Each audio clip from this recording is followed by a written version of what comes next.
সুপ্রভাত বন্ধুরা, সবাই কেমন আছো? আশা করছি সবাই অনেক অনেক ভালো আছো। তো আমিও ভালো আছি।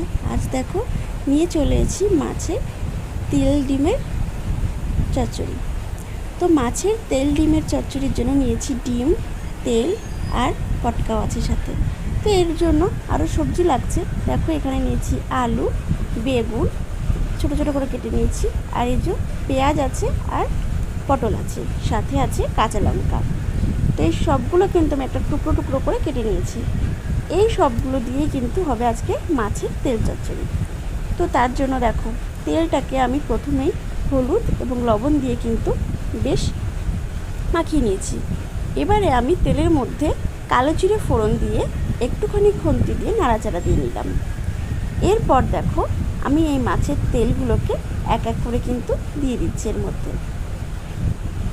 তো মাছের তেলগুলোকে কিন্তু বেশ সুন্দর করে ভাজতে হবে, অবশ্যই একটু বুঝে শুনে ভাজতে হবে যাতে ফেটে ফুটে মুখে চুখে না আসে, সেদিকেও কিন্তু খেয়াল রাখতে হবে। তো এরই মধ্যে বলে নিই, এখনও যারা লাইক করোনি তারা প্লিজ একটা লাইক করে কিন্তু আমার ভিডিওটাকে ফুল ওয়াচ করো।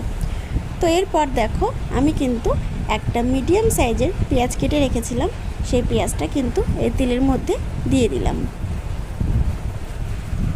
আর দিয়ে দিচ্ছি কিন্তু কটা কাঁচা লঙ্কা। এরপর একটু ভালো করে বেশ নাড়াচাড়া দিয়ে কিন্তু আমি তেলটাকে পেঁয়াজের সাথে ভেজে নেব।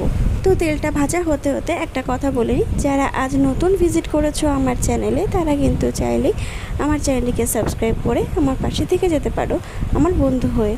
তার জন্য কিন্তু তোমাদেরকে পুরো ভিডিওটাকে ফুল ওয়াচ করতে হবে, একটা লাইক করতে হবে, একটা কমেন্ট করতে হবে, সাবস্ক্রাইব করে কিন্তু পাশে থাকা বেল আইকনটি ক্লিক করে রাখতে হবে। এতে করে আমার দেওয়া নতুন রেসিপির ভিডিওগুলো তোমাদের কাছে পৌঁছে যাবে। তো যাই হোক, এরপরে দেখো আমি কিন্তু সমস্ত সবজিগুলোকে এর মধ্যে দিয়ে দিলাম। তেলের মধ্যে দিয়ে তার মধ্যে কিন্তু আমি পরিমাণ মতো লবণ এবং হলুদ দিয়ে এটাকে বেশ ভালো করে নাড়াচাড়া দিয়ে নিচ্ছি।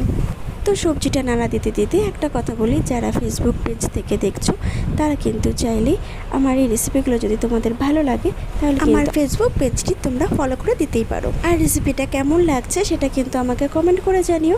আর যদি ভালো লেগে থাকে তাহলে কিন্তু আমার ইউটিউব লিঙ্ক দেওয়া থাকবে, তোমরা চাইলে ইউটিউবের চ্যানেলটিকে তোমরা সাবস্ক্রাইব করে আসতেই পারো। আর যারা ইউটিউব থেকে দেখছো তারা কিন্তু চাইলেই আমার ফেসবুক পেজে গিয়ে পেজটি ফলো করে দিতে পারো। আমি কিন্তু ফেসবুক লিঙ্কটা ডিসক্রিপশন বক্সে ঠিক দিয়ে দেবো। তো এর মধ্যে দেখো সবজিটা কিন্তু বেশ কিছুক্ষণ ধরে নাড়াচাড়া দিয়ে নিয়েছি। এবারে কিন্তু আমি 2 মিনিটের জন্য ঢেকে দেবো। তো 2 মিনিট পর কিন্তু আমি আবারও ফিরে আসছি। তো দেখতেই পাচ্ছ সবজিটা কিন্তু বেশ নরম হয়ে গেছে, মানে আলুগুলো সব কিন্তু সেদ্ধ হয়ে গেছে। আরও কিছুক্ষণ বেশ আমি এটাকে ভালো করে কিন্তু নাড়াচাড়া দিয়ে নেব। আমি কিন্তু এর মধ্যে মানে এই সবজিটার মধ্যে এখনও অবধি 1 ফোঁটা জলও কিন্তু ইউজ করিনি, দেখতে পাচ্ছ সেটা। তো চলো দেখে নাও যে আমি কীভাবে এই রেসিপিটা করছি। তোমরা কিন্তু এইভাবে করে ট্রাই করো, আর এইভাবে তেল চচ্চড়ি রান্না করে দেখো বন্ধুরা, অসাধারণ হয় খেতে। আর এক থালা ভাত কিন্তু নিমেষেই মধ্যে শেষ হয়ে যাবে, এই আমি কথা দিচ্ছি কিন্তু তোমাদেরকে। তো কথাটা যখন উঠলো একটা কথা তো বলতেই হয়, পুরোনো দিনের রান্না কিন্তু অসাধারণ হয় খেতে বন্ধুরা, তাই না? তো এই রান্নাটা কিন্তু আমার দিদার হাতের রান্না। তো দিদার কাছ থেকে এই রান্নাটা আমার শেখা, আর তাই দেখো তোমাদের সাথে আমি কিন্তু শেয়ার করে দিলাম। তো দেখো আমি কিন্তু আবারও কিছুক্ষণ টাইম এটাকে ঢেকে দিয়েছিলাম। 2 মিনিট পর কিন্তু আমি আবারও ফিরে এসেছি। দেখো এই মুহূর্তে কিন্তু একটা তেল ছাড়া ভাব চলে এসছে। নিশ্চয়ই বুঝতে পারছো আমার রান্নাটা কিন্তু কমপ্লিট হয়েই গেল প্রায়।